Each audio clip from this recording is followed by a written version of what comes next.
Mount Everest की चढ़ाई ना तो आसान ही है और ना ही सस्ती। दोस्तों, क्या आपको पता है कि माउंट एवरेस्ट की चढ़ाई करने में करीब 24 लाख से 1.25 करोड़ तक का खर्चा आ जाता है, जिसमें 9 लाख तो केवल परमिट हासिल करने में लग जाते हैं और लगभग 70,000 रुपए के ऑक्सीजन टैंक्स आ जाते हैं। इसके अलावा गाइड को भी हायर करना पड़ता है, जिसमें काफी खर्चा आता है। इसके बावजूद सालों से यहाँ लोग क्लाइंबिंग करने के लिए जा रहे हैं। इंसान का शरीर किस ऊंचाई पर सबसे अच्छा काम करता है? जवाब है समुद्र तल पर। यहाँ उसके फेफड़ों और दिमाग के लिए सही मात्रा में ऑक्सीजन मिलती है, लेकिन जैसे जैसे वो ऊपर जाता है वैसे वैसे हवा में ऑक्सीजन की मात्रा कम होती चली जाती है और शरीर में ऑक्सीजन की कमी को पूरा करने के लिए उसे जल्दी जल्दी सांस लेनी पड़ती है। पर एक ऊंचाई ऐसी भी आती है जिसके बाद आदमी का शरीर ठीक से काम नहीं कर पाता है। 8,000 मीटर से ऊपर की ऊंचाई, जहां हवा में इतनी कम ऑक्सीजन होती है कि मिनट दर मिनट शरीर की कोशिकाएं मरने लगती हैं और ज्यादा समय तक इस जोन में रहने से आदमी की मौत हो जाती है। इस ऊंचाई को डेथ जोन कहा जाता है। जेरेमी विंडसर नाम के डॉक्टर ने डेथ जोन में 4 क्लाइंबर्स के ब्लड सैंपल लिए।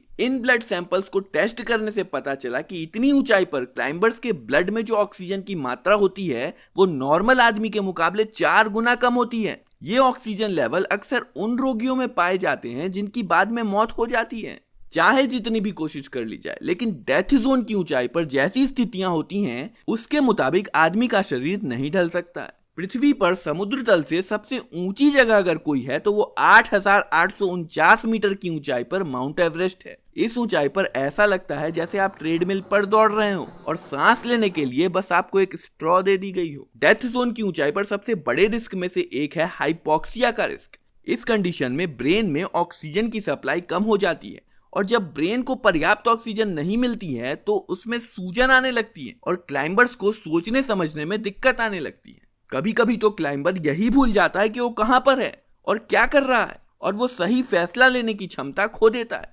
ऐसी स्थिति में क्लाइंबर्स को अजीबोगरीब काम करते भी देखा गया है। कभी कभी तो ऐसा भी देखा गया है कि वो अपने कपड़े उतारने लगता है और कभी कभी क्लाइंबर को भ्रम हो जाता है जैसे वो अपने किसी दोस्त से बात कर रहा हो। और जाहिर सी बात है, अगर ऐसी स्थिति में वो कुछ पागलपन कर बैठता है तो उसकी जान भी जा सकती है। दोस्तों, हैरान कर देने वाली बात तो यह है कि जितने लोग माउंट एवरेस्ट की चढ़ाई में जाते हैं उसमें से 14% लोगों की मौत हो जाती है और इतनी ऊंचाई से लाशों को नीचे लाना भी बेहद मुश्किल और जोखिम भरा होता है और इसलिए 26,000 फीट की ऊंचाई पर अभी भी करीब 200 लाशें बर्फ में दफन है और अब उनका इस्तेमाल लैंडमार्क के तौर पर किया जा रहा है। इन लाशों को देखकर क्लाइंबर सही रास्ते का अनुमान लगाते हैं और हर लाश को एक नाम भी दे दिया गया है। फॉर एग्जाम्पल, इस लाश को ग्रीन बूट्स के नाम से जाना जाता है और कहा जाता है कि ये लाश इंडियन क्लाइंबर सेवांग पलजोर की है, जिनकी मौत एवरेस्ट पर 1996 में हो गई थी और ये लाश एक जर्मन महिला की है। कहा जाता है कि चढ़ाई करते समय वो बहुत थक गई थी और इसलिए आराम करने के लिए वो अपने बैग के सहारे लेट गई, मगर इसी अवस्था में इनकी मौत हो गई। सालों तक दक्षिणी मार्ग से एवरेस्ट पर चढ़ने वाले किसी भी व्यक्ति द्वारा महिला के अवशेषों को देखा जा सकता था। उनका शरीर बैठने की स्थिति में ही जम गया था, आंखें खुली थी